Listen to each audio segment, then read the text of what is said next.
नमस्कार, times of Swaraj में आप सबों का स्वागत है। मैं हूं संतोष सिंह और आज हम टाइम्स ऑफ स्वराज में चर्चा करने जा रहे हैं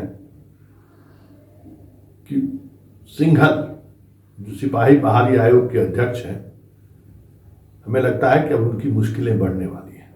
बहुत कोशिश हुई बचाने की, पिछले 1 महीने से कसमकस चल रहा था कि क्या किया जाए, कैसे किया जाए।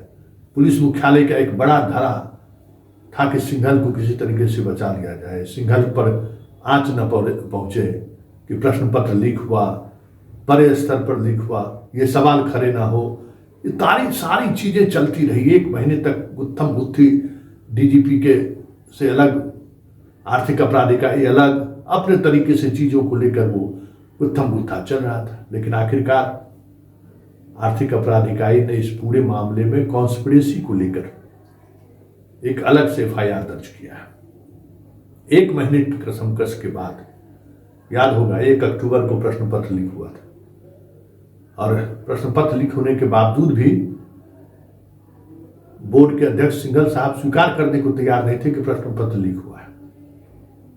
बड़े मुश्किल से परीक्षा रद्द किया गया। जब मुख्यमंत्री के संज्ञान में आया कि भाई प्रश्न पत्र लीक था, आयोग के चेयरमैन मान नहीं रहे हैं, बड़ी गुत्थम गुत्थी हुई। दोनों जगह लॉबी अपने अलग अलग तरीके से काम करता रहा। सिंघल को बचाने वाले लॉबी मुख्यमंत्री आवास में भी है, वो अपने तरीके से चीजों को रखते रहे मुख्यमंत्री के पास। डीजीपी के पास एक अलग लॉबी काम कर रही थी। गुत्थम गुत्था उठा पटक के बीच तय हुआ कि नहीं, ठीक है, इस पूरे मामले को आर्थिक अपराध इकाई जांच करेगी। 74 मामला पूरे बिहार में भी दर्ज हुआ था, अलग अलग जगहों पर पकड़ाया था, याद ही होगा। 150 से अधिक लोग गिरफ्तार जेल में हैं, कई उसमें सिपाही भी हैं। मामला आर्थिक अपराध इकाई का पहुंचा। आर्थिक अपराध के डीआईजी के नेतृत्व में एक एसआईटी का गठन हुआ, लेकिन एसआईटी का गठन पिछले 30 दिनों में एक कदम भी आगे नहीं बढ़ पाई। ज्यों का त्यों मामला उसी जगह पड़ा का पड़ा रह गया। अलग तरह की लॉबिंग चलती रही, क्योंकि भाई जो चेयरमैन हैं और जो जांच एसआईटी के चीफ हैं, वो उस बोर्ड के सदस्य भी हैं। वैसे कभी चेयरमैन सदस्य के रूप में डीआईजी आर्थिक अपराध इकाई को कभी उन्होंने बुलाया नहीं है। लेकिन चलिए, जांच हुई, जांच की प्रक्रिया शुरू हुई, लेकिन इस बीच काफी कुछ होता रहा। गिरफ्तार सिपाही को रिमांड पर लिया जाए या नहीं लिया जाए, उनसे पूछताछ किया जाए कि नहीं किया जाए। मतलब 1 महीने तक पूरा कह सकते हैं कि खेल चलता रहा कि बचाया जाए कि फंसाया जाए, फंसाया जाए कि बचाया जाए। मतलब फंसाने का मतलब ही नहीं कि उनको गलत फंसाया जा रहा है, मतलब क्या किया जाए, किस स्तर पर अनुसंधान किया जाए। तो शुरुआती समय में ये लोग ठंडे बस्ते में डालकर, जो गिरफ्तार हो ही गया, चलिए कोई बात नहीं है, चलिए हो गया। अब प्रश्न पत्र लीक हुआ कि नहीं हुआ, कहाँ से लीक हुआ, ये सारी बातें सब को गौन कर दिया गया कि छोड़िए। क्योंकि पुलिस मुख्यालय में जो डीजीपी के आसपास के जो अधिकारी हैं, इस मामले को कुछ अलग दिशा देने की कोशिश करने में लगे रहे।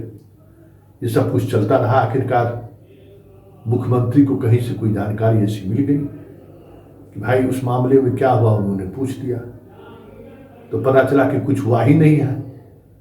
ये गुत्थम गुत्था चल रहा है। डीजीपी अपने अनुसार अनुसंधान चाहते हैं, आर्थिक अपराध इकाई का अपना काम करने का तरीका है। इस दोनों के कह सकते हैं कि अहंग की वजह से मामला ठंडे बस्ता में पड़ा हुआ है। फिर क्या था, सीएम की फटकार, दोषी जो भी हो उसको बख्शो नहीं। तो अब एक अलग तरीके से एफआईआर दर्ज हुआ है। उस एफआईआर में कॉन्स्पिरेसी का मामला दर्ज हुआ है और अब जांच शुरू हुई। और खबर यह है कि इस मामले में एक हरियाणा की कंपनी है जो पहले इस तरीके के बहाली में एसेसरीज की सप्लाई करता था।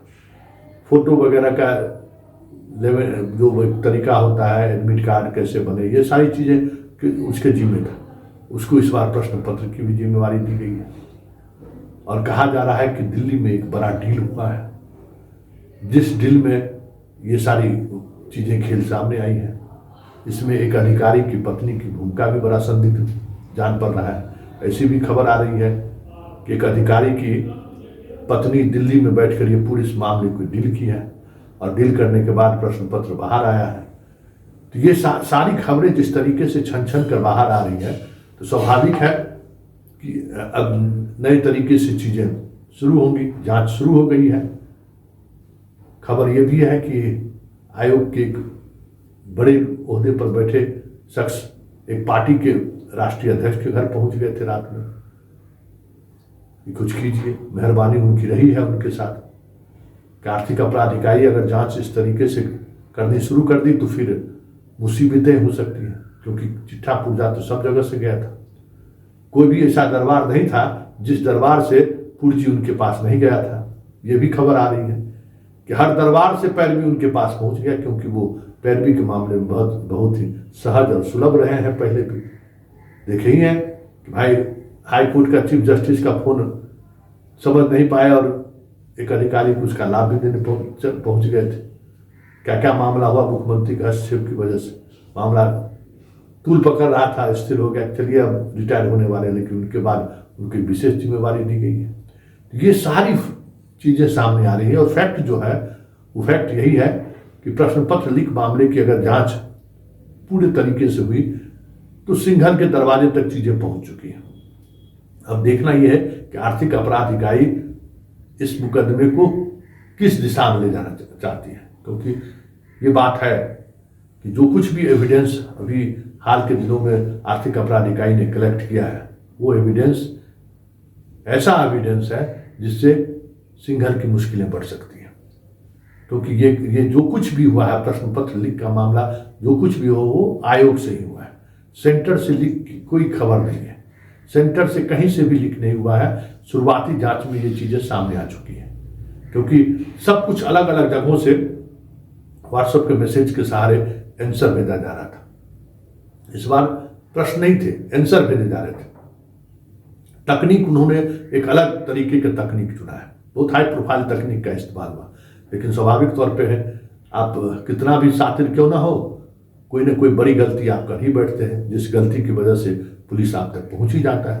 तो इसी तरीके का एक ब्लंडर इस गैंग ने कर रखा है, और वो ब्लंडर ऐसा है जिस वजह से एक ही नंबर है, एक खास नंबर है, जिस नंबर से बोर्ड के एक अधिकारी को भी मैसेज हुआ है और उसी नंबर से दरभंगा के एक सेटर को भी मैसेज हुआ। वही गलती हुई है और उसी मिस्टेक ने खेला कर दिया है।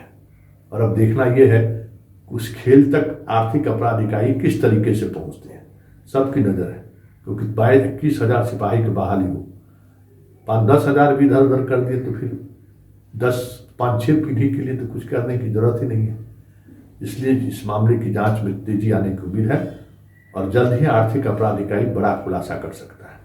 अब देखना यह है कि आर्थिक अपराध इकाई और पुलिस मुख्यालय के बीच जो गुत्थम गुत्था चल रहा था अनुसंधान को लेकर, जिस वजह से अनुसंधान लगभग ठप सा हो गया था, अब एक नए सिरे से अनुसंधान की शुरुआत हुई है। अब वो अंजाम तक पहुंचता है कि नहीं पहुंचता है, ये देखने वाली बात होगी। क्योंकि लगातार ये दबाव बनाया जा रहा है कि सिपाही बहाली की परीक्षा की घोषणा जल्द से जल्द की जाए, जल्द से जल्द की जाए, हमें बहाल करना है।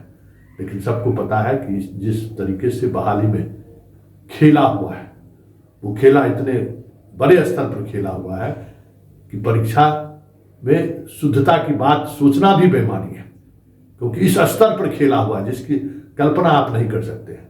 और यही वजह है कि आर्थिक अपराध इकाई ने एक अलग से FIR दर्ज करके जांच की शुरुआत की है और वो वहां पहुंच चुका है जहां से सिंघल की मुश्किलें बढ़ने वाली है।